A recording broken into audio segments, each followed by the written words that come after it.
literally about 8, and there was a local talent competition. And I said, Dad, can I enter this? And obviously he wasn't going to be like, no. But I don't think he was expecting much. But I went up there and I sang, and I can't even remember what I sang now. But really? it was so great, but also everything's going to shit. What are we going to do? Like, it was a really mixed time.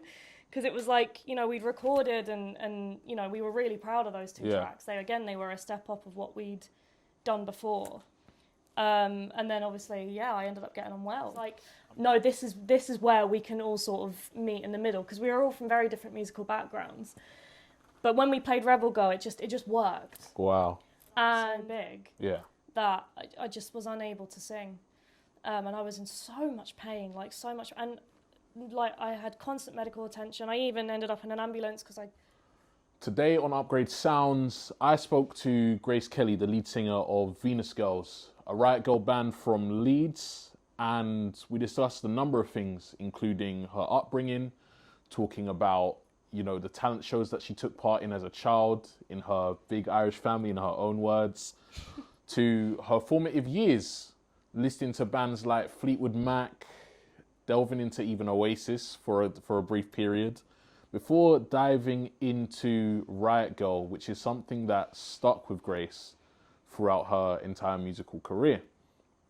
We talked about her previous bands, we talked about the formation of Venus GRRRLS, we talked about her journey, her battle, and her win with acute myeloid leukemia. This was a great conversation. I'm super grateful for Grace. I hope you enjoy it. Welcome to Upgrade Sounds. How you doing? I'm really good, thank you. I'm doing really well. How are you? I'm good.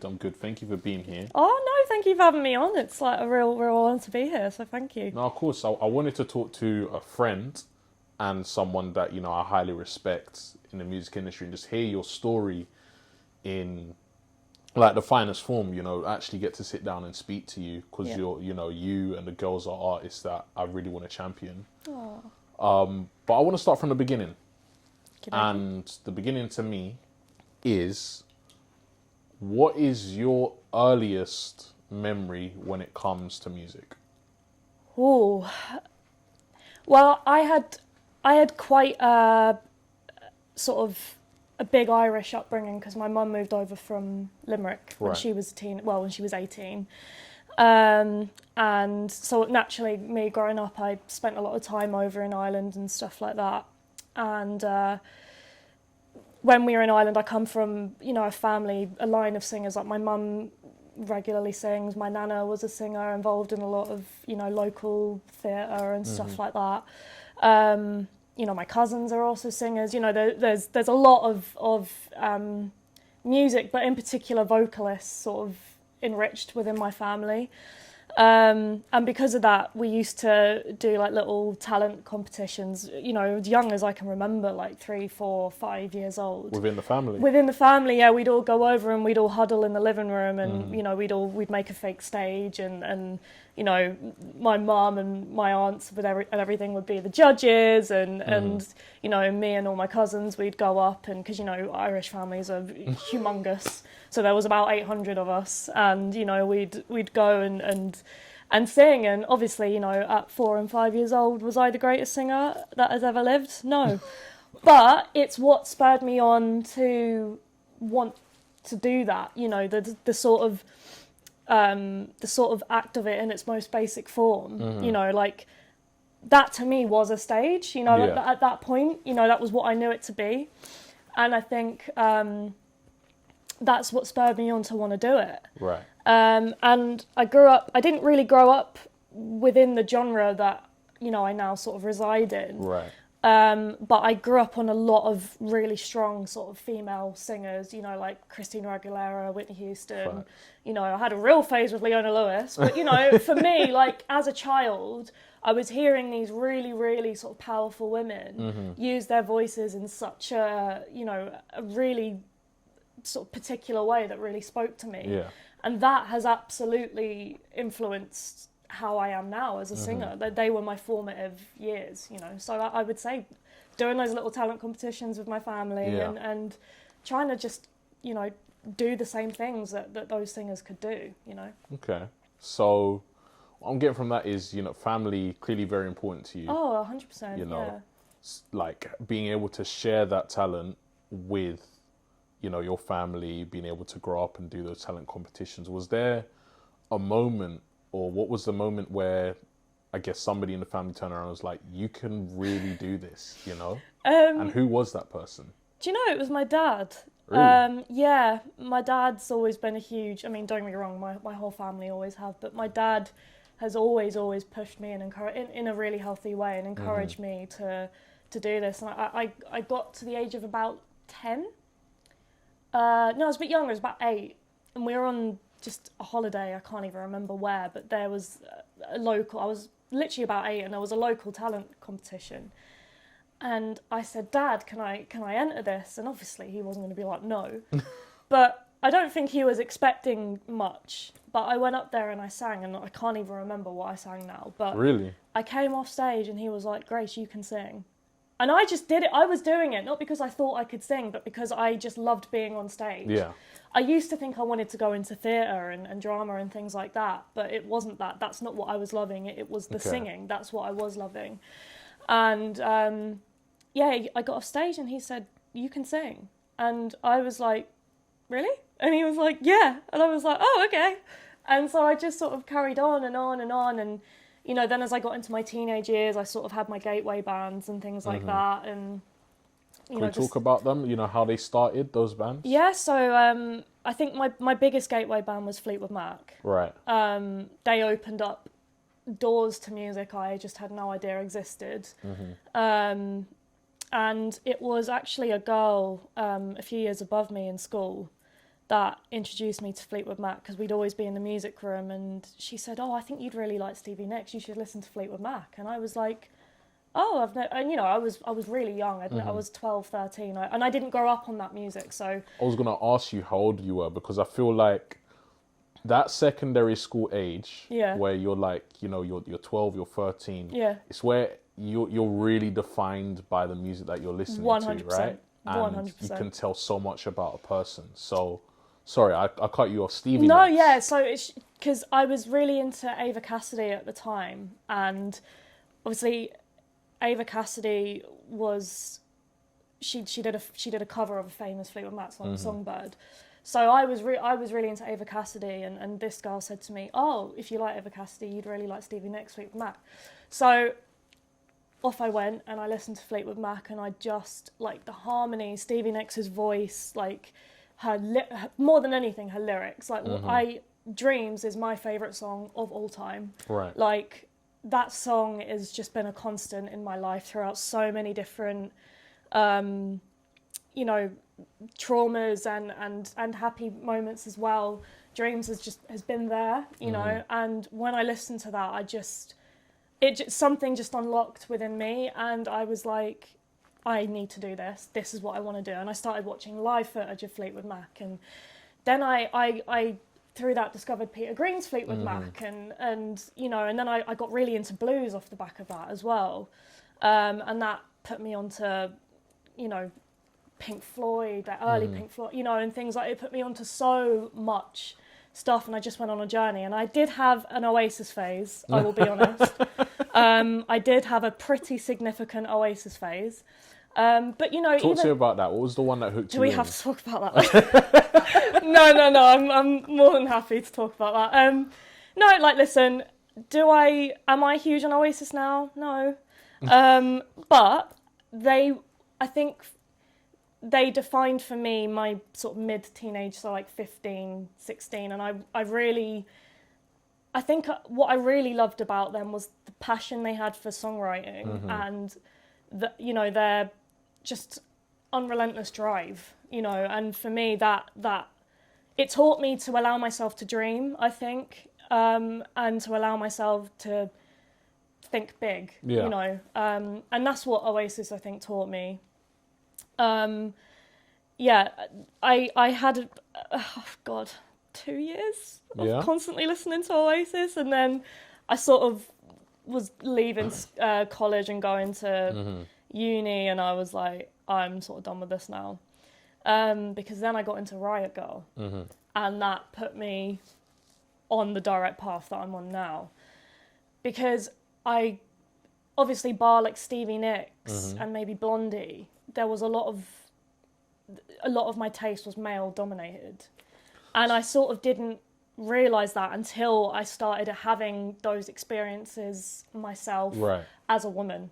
And I was like, wait, all the music I'm listening to is by men. Oh, I don't like that, you know, not that I have a problem, obviously I don't, but I wanted more women in the genre I'd chosen to be in, you know, and they have always existed. It's more the platform they've been allowed to have. And when I started seeing issue with that, I think, like, I had that real sort of teen angst, sort of like rage, you know, which is why I got really into Bikini Kill and Le Tigre and Bratmobile and all of those, Riot Grrrl bands. What year is this that we're talking about? I am maybe 18, 19. Right. And that is... So this is like 2016, 2017. The reason I asked that is because, you know, the big, I guess, female-fronted bands at the time are, you know, your Paramores, your Tonight Alives, you know. What was it about the Riot Grrrl movement that made you want to go in that way? As Rather opposed than, to... Yeah. Do you know what? I've never really asked myself that question. I think it was more just a taste thing. Right. Because, like, I like Paramore, but I was never like, you know, I know you love Paramore, don't you? Of course. You know, and I think, you know, they're a fantastic band, like, absolutely incredible. But I don't know, I think I was never into... I went down the more goth avenue than sort of emo avenue. And I got really into Hole as well and bands like that. I went down more the grunge goth way as opposed to the emo way. That music never really spoke to me. And I tried. It just wasn't for me. Right. And whereas Hannah in Venus, like, she loves all of that. You know, she's very much come from that side of things. But I think it was more a taste thing. Like, I really just liked the tonality of, and I think that the rawness of Riot Grrrl and how sort of unpolished it was. Right.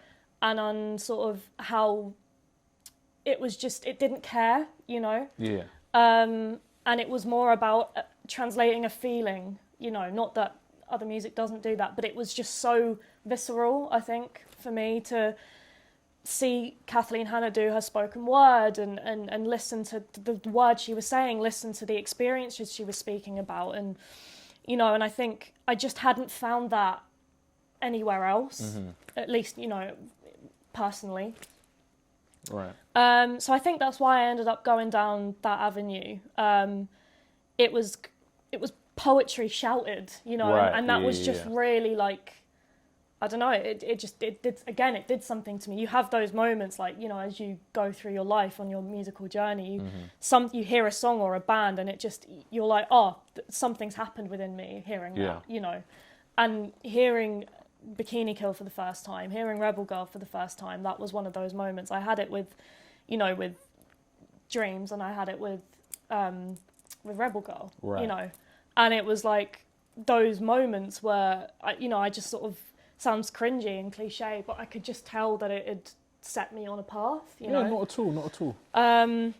So I think that's why, and that's what ultimately, you know, led me to wanting to put a girl band together. Yeah. You know, it's what I wanted to do, because I'd never been in a band. I've been in a band with boys, but I'd never been in a band with girls. And I just was like, why have I never thought to be in a band with girls? And it bugged me that I hadn't considered to do that. Right. You know, because I'd never seen it before, really, you know. So it was like, at least in my day-to-day life, you know, it was seeing female musicians play instruments. It's like, that shouldn't surprise me. I don't like that surprises me. It makes me uncomfortable that surprises me. And it's not because they don't exist, but it's because of, you know, the years and years and years of girls don't play guitar, girls don't play drums, girls are singers, and they sit there and they look pretty, you know, and like that's what years and years of that sort of, you know, prejudice does. And it's so, I think,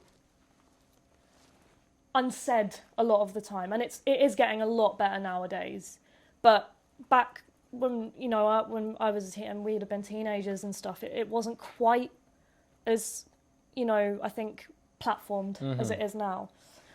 So that's ultimately why, and I saw Hannah playing bass in another band, and I saw her and was like, I just knew I had to be in a band with her. Yeah. I saw her and was like, I need to be in a band with that girl.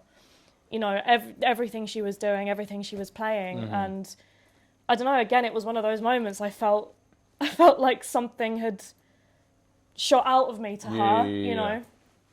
Like and a connection. Yeah. Even though we'd never even spoken before, Right. I just was looking at her, and I was not interested in anyone else on that stage apart from her. And I really do want to talk about, the formation of Venus GRRRLS. That is obviously a massive moment in your musical career. Can we talk about the bands before Venus GRRRLS? Yeah, you can, So we've got young Grace, who wants to be a musician. Yeah. And she joins her first band. How does that happen, and what happens? So I went to college to do a music diploma because I finished my GCSEs and I did okay. But I knew I wanted to do music. Same, I just did okay. I did okay. Nothing, spellbinding. It was very like, you are a very average academic human Same, being. like and I was like, this is not where I belong. I don't belong here. because we're creatives at heart. Yeah, exactly. And so I knew, like, I'd have done A-levels and I'd have done probably below average because I wasn't actually interested in what I was doing. Oh, have I got stories for you? But that's for another time. You'll have to tell me. Honestly, you'll have to tell me. Yeah. And I thought, no, I'm going to go to college and do a diploma in something that I know I love. And so I went. I just went to West Herts College in Watford, and I met, that was a huge defining sort of my identity during those years, because I got out of the shackles of school. I didn't have the greatest time in the world in school, because I lost my hair when I was in school to alopecia. So Right. I think that was my identity in school. It was like I was the girl that lost her hair. That was Really? me. Yeah. That was what That must have people been difficult. Yeah, it was what people knew me as. So I think when I went to college, it was like, no one knows me here. Yeah. Like, And kids can be cruel as yeah, well, and don't get me wrong, I certainly was not a perfect person in school, 100%. But like, it was hard to have that pinned to me. Yeah. And so yeah, I went to college, and that was a huge defining moment of my identity, because I was like, finally, like, I can tell people about my alopecia on my own terms and my own way, and I started to meet, like-minded musicians, and my first band, we were just a college band, Right. and we were put together at random. What was it called? Irene. Irene. Yeah, we were called, yeah. That's an interesting name. Well, I'll tell you why we were called Irene, because we were put in a room at random, and the tutors came along and they were like, right, you've got 2 minutes to decide a band name. If you don't decide one, we will give you one. Oh, gosh. And we were all there like, oh, I've just met you, we didn't even know each other's names. Yeah. And the drummer of Irene, he turned around and he was just like, Irene. And we all looked at each other like, I was like, that is definitely not a good name. But I was like, I have not got anything better. I was just like, okay. I was like, I'm not going to speak unless I have something better to say. Yeah, I'm not going to be like, oh no, and then, be like, offer nothing else up. Yeah. So Irene it was, and there was another band, I think, that couldn't decide a name, and they got given Lampshade Dust. Oh my They got gosh. given. So I was quite. We're really quite pulling pleased them with out of Irene. nowhere, aren't we?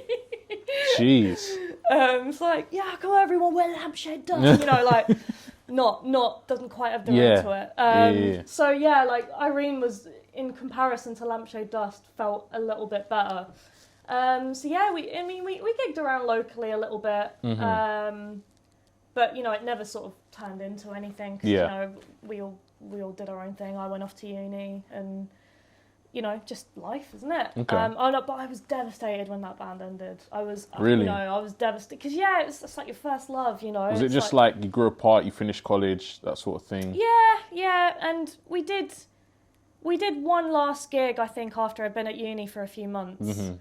But it was a shame, like, you know, because it's one of those things that, looking back, it was never going to work. Right, yeah. But it was, you know, it's sort of like you just don't want to let it go because, you know, it's like, honestly, it felt like a first love. That is what it was like. Okay.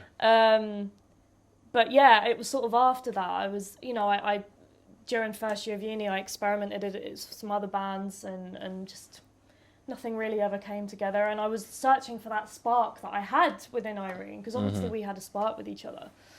And I just couldn't find it until I met the girls, you know. So let's talk about that. Let's talk about meeting the girls and that whole formation of what we have today, which I want to talk about how me and you met at some point as well, because I think that is...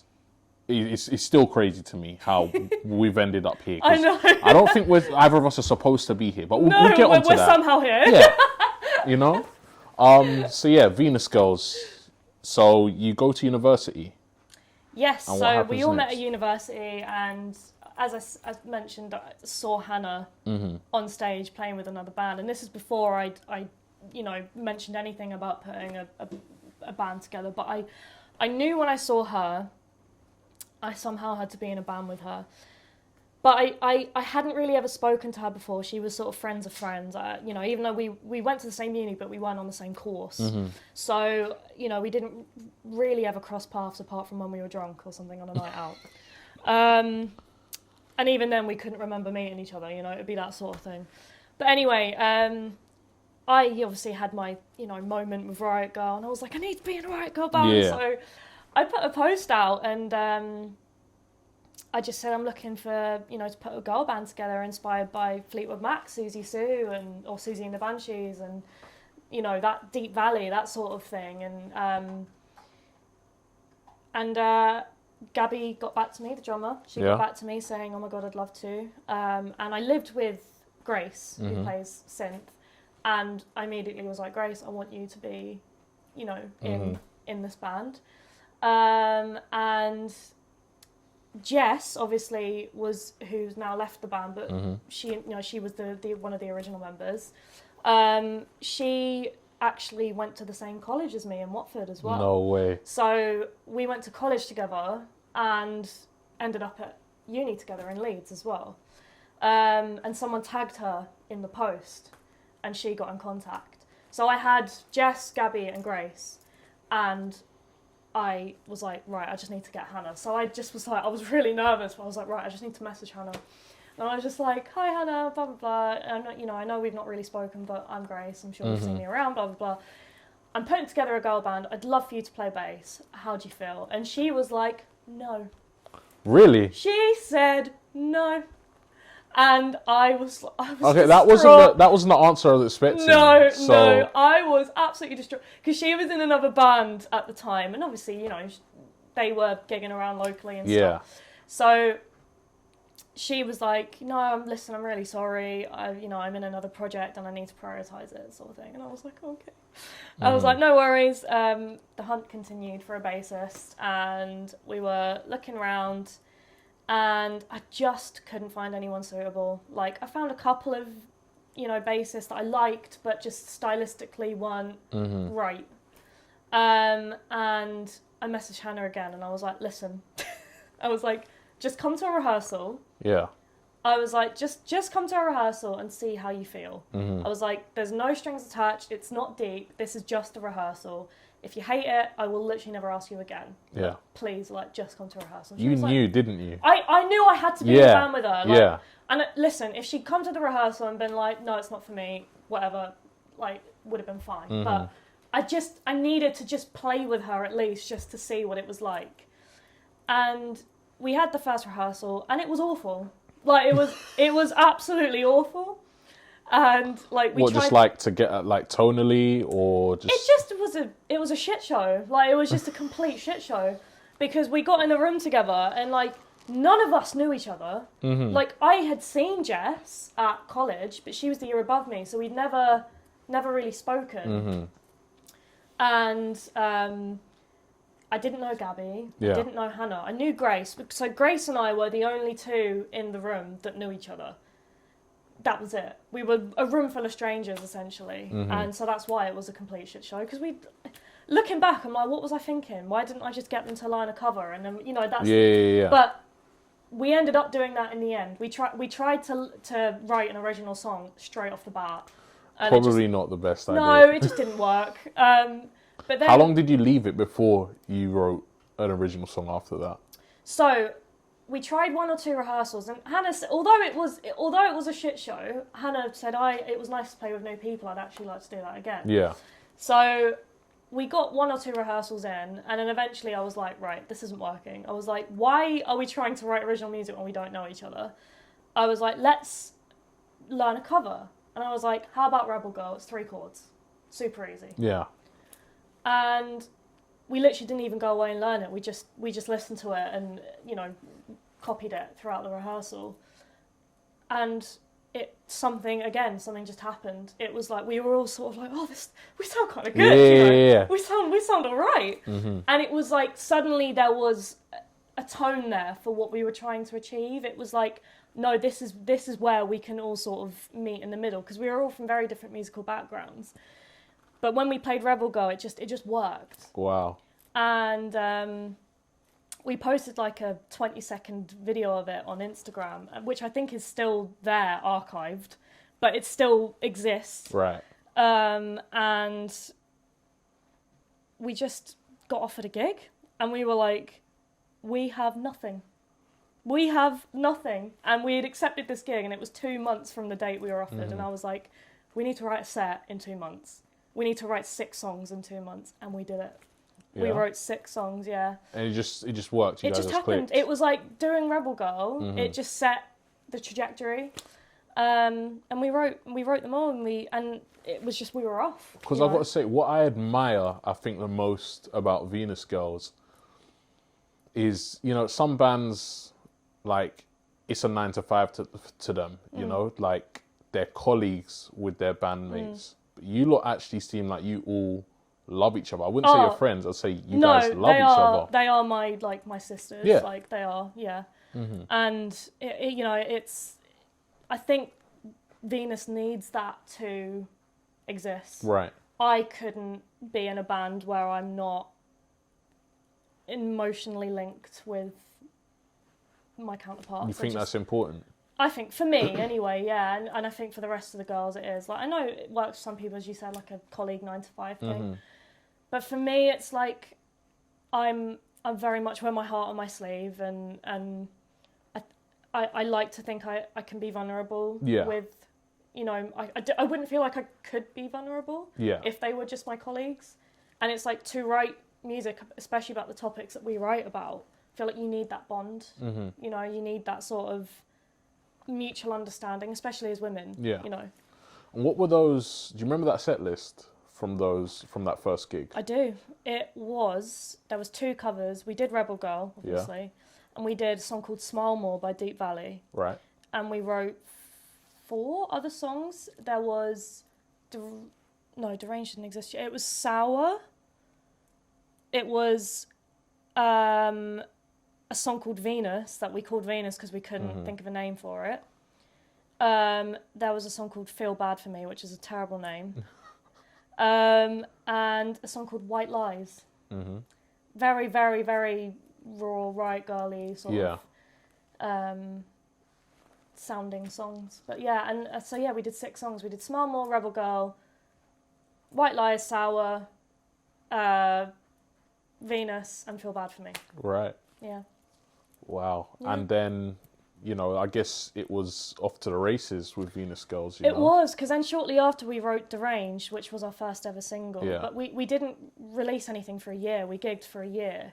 Great. Until we released anything, because we wanted to, we wanted to find our feet a bit. We didn't want to just put out a demo on SoundCloud. Mm-hmm. Like, we wanted to try and do it with the resources. We were very DIY, but with the resources we had, we wanted to try and sort of do it as best and professionally as we could.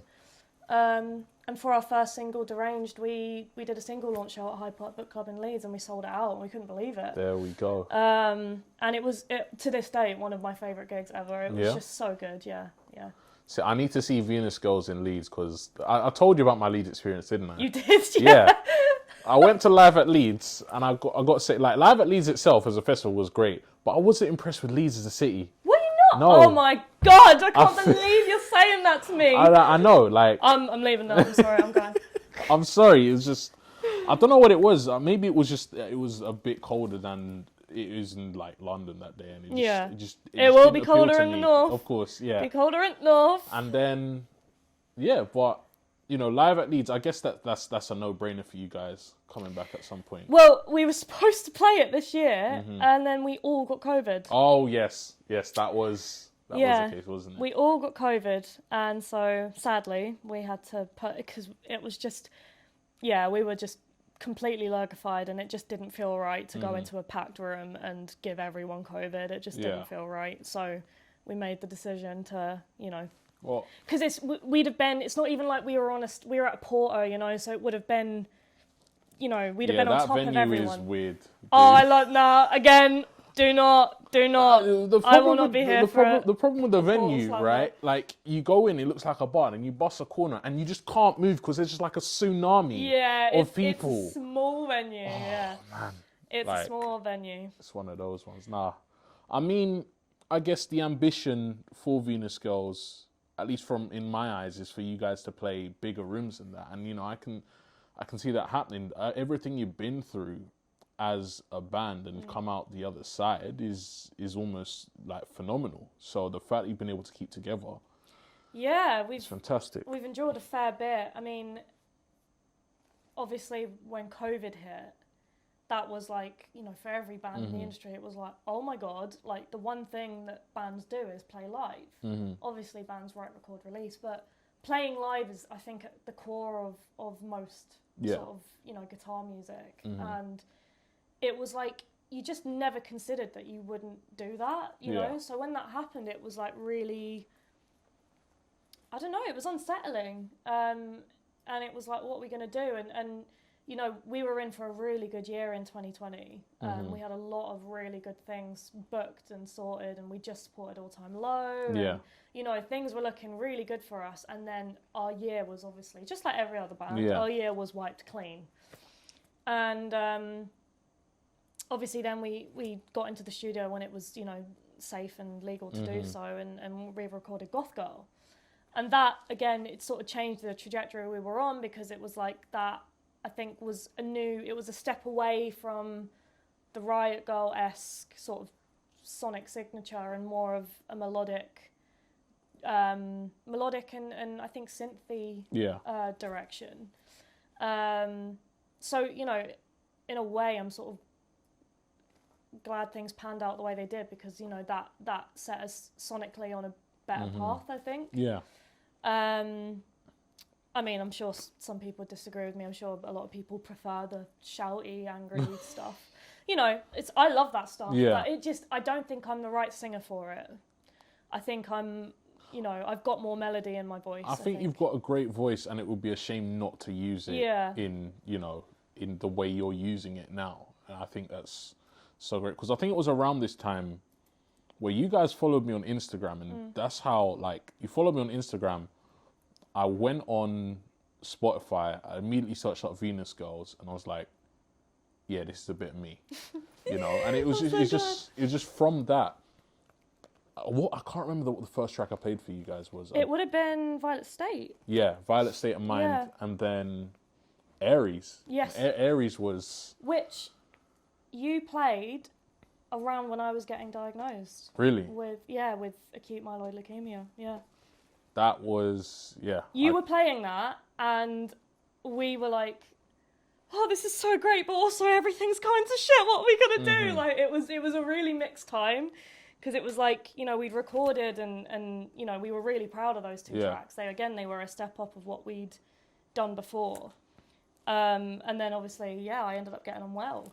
I mean, that diagnosis is difficult for so many different reasons, you know, but then throwing being a musician into that mix as well, it's obviously much more difficult, I assume. Yeah, for sure. I mean, we just come back from COVID. Again, we were supposed to play Truck Festival, Kendall Calling.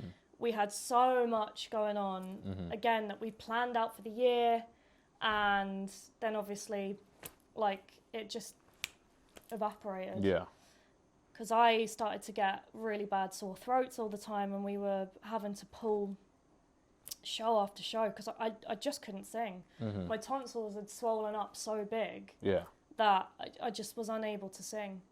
And I was in so much pain, like so much. And like I had constant medical attention. I even ended up in an ambulance because I couldn't breathe because my tonsils were so big. I lost my ability to swallow. I was like salivating, like it was really bad. And yeah, a few weeks later, they told me that they found abnormal cells in my blood and I needed a bone marrow biopsy. And I was like, yeah. And then, yeah, I ended up getting diagnosed and going through chemo. And obviously that puts a halt to everything, you know, and obviously I was really concerned with, you know, we've just come back from COVID. What's this going to do? And I knew it would change us. It was more, and I was open to it changing us. How did it change you? Well, naturally, it led to a shift in the lineup. Like Jess ended up, you know, after sort of, I think, taking a step back from everything, she reassessed what she wanted and, you know, she left. So we obviously were left with, okay, we need to replace our lead guitarist, which, you know, was obviously, lead guitarist is pretty pivotal sort of to your sound. But that's obviously how we brought Eliza in. And you know, that again has sort of changed the trajectory we were on, like, and creatively changed us, which is, you know, really exciting because I think it's important to challenge yourself and to do things you wouldn't sort of usually have done.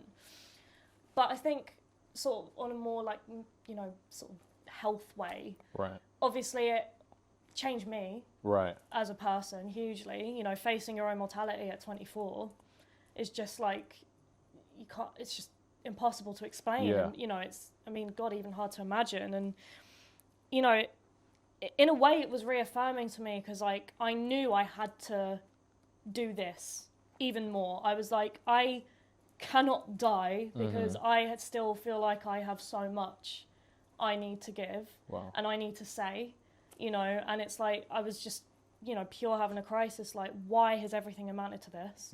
You know, why has everything amounted to, you know, us finally getting back after COVID and then having to stop again for such an awful reason.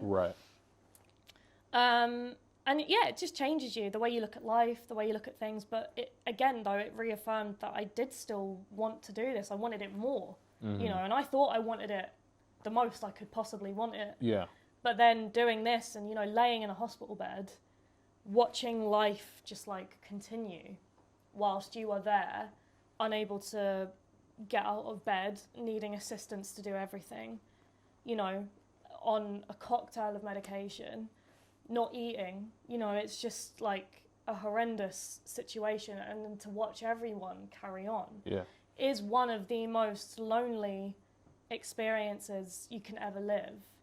And I think it taught me a lot about, you know, what it's like for disabled people, for chronically ill people, you know, who, a lot of which live very, very, very enriched lives. I'm not at all saying that, but when you're bound to a bed and you're ill, you know, I was temporarily disabled. I couldn't get around without assistance, and taught me a lot, gave me a lot of perspective about how ignorant I'd been and how, you know, I should see things a lot differently than I ever did, you know, and that changed me, you know, and I think that's really important in the way that it changed me for the better. It's grown me as a human being in the way that I look at things. So naturally that influenced the writing as well, which is how I wrote Lidocaine. I wrote that Lidocaine. was about your treatment, wasn't it? It was, you know, I wrote it from the hospital bed. And, you know, it's all about sort of like trying to find a shred of a silver lining in a, you know, a situation where there isn't much silver lining.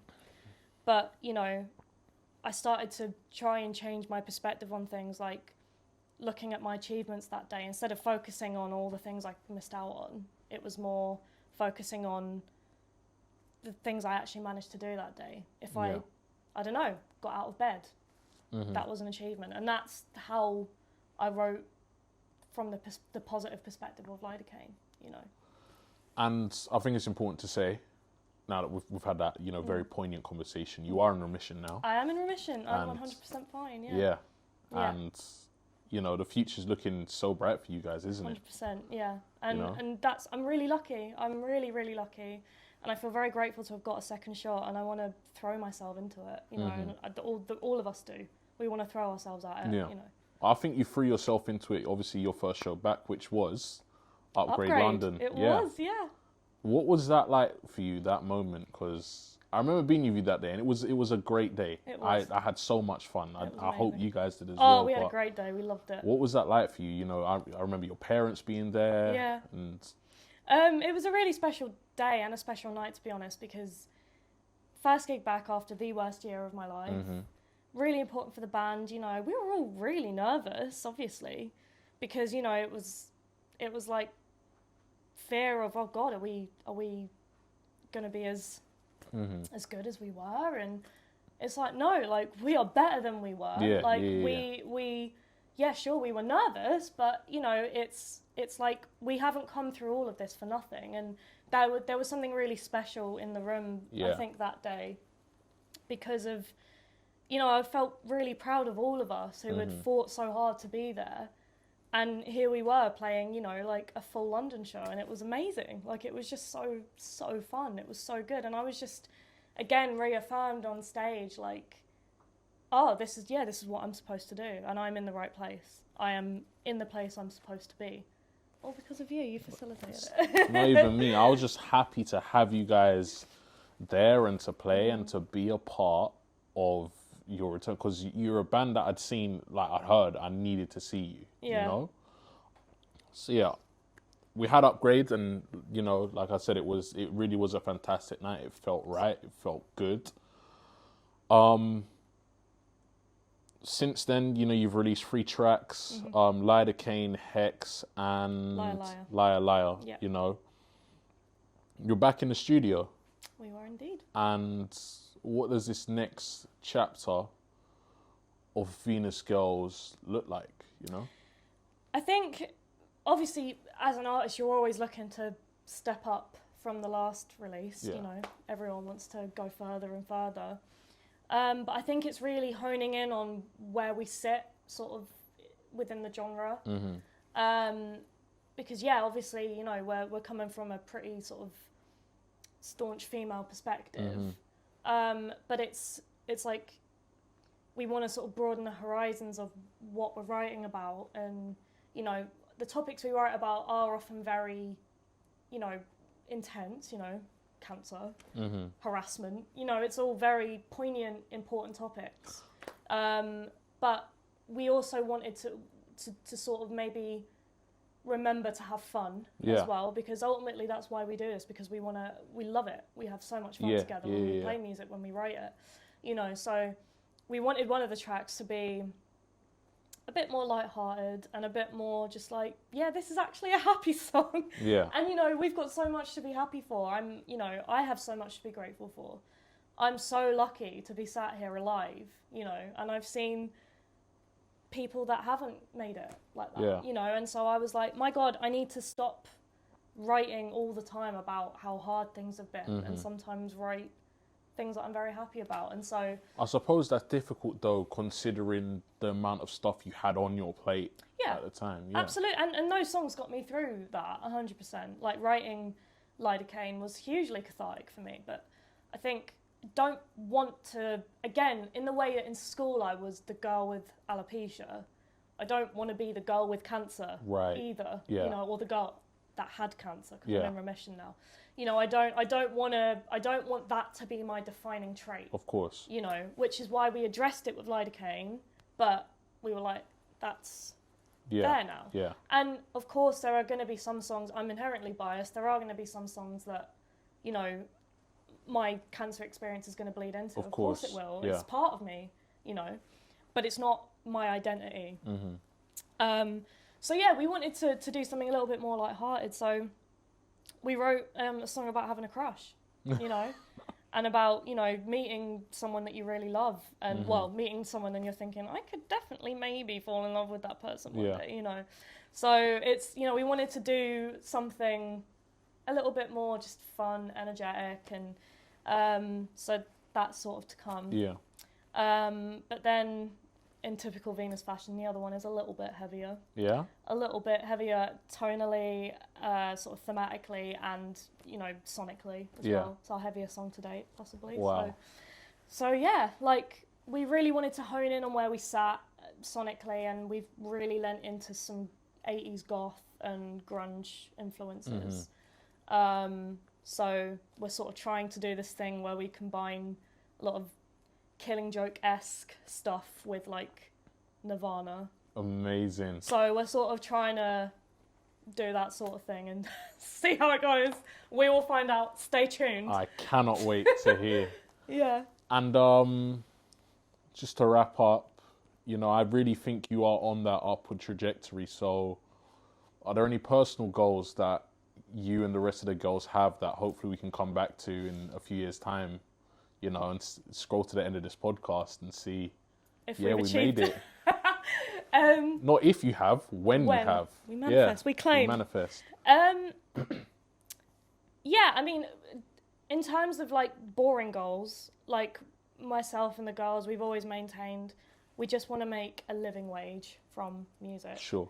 That is, you know, to be able to just make enough money to get yourself some food, to pay your rent, pay your bills, maybe have a few drinks, you know, like, that's been a big goal for us, to just make a living wage. So that's a huge goal for us, but that's a bit more on the boring life stuff. But honestly, to be doing an album, to be doing a second album, you know, I think for a band to do an album is, you know, it's where you're heading, really, isn't it? And you know, we're not miles off of that. So I think, yeah, to have done a successful album, you know, to be, I guess, to just be recognised for the things that we have to say and we have to share, you know. It might not be relevant for a lot of people, but it sure is relevant for some. And if we can even help one person, if lidocaine can help one young person with cancer, my job is done, in my opinion. That's sort of what we set out to do, to provide comfort and solace to someone who might feel isolated and alone, you know, because that's how we felt. It's how most people feel when they're teenagers. And soundtracking your teenage life, soundtracking a teenager's life is so important, you know. And I think for me, that and for the rest of the girls, that's a huge goal. So if there's some teenagers out there that eventually end up listening to music I haven't made yet, you're welcome. It's been so good to talk to you. You know, thank you for coming. No, thank you so much for having me on. It's been lovely to chat to you, honestly. It's been great.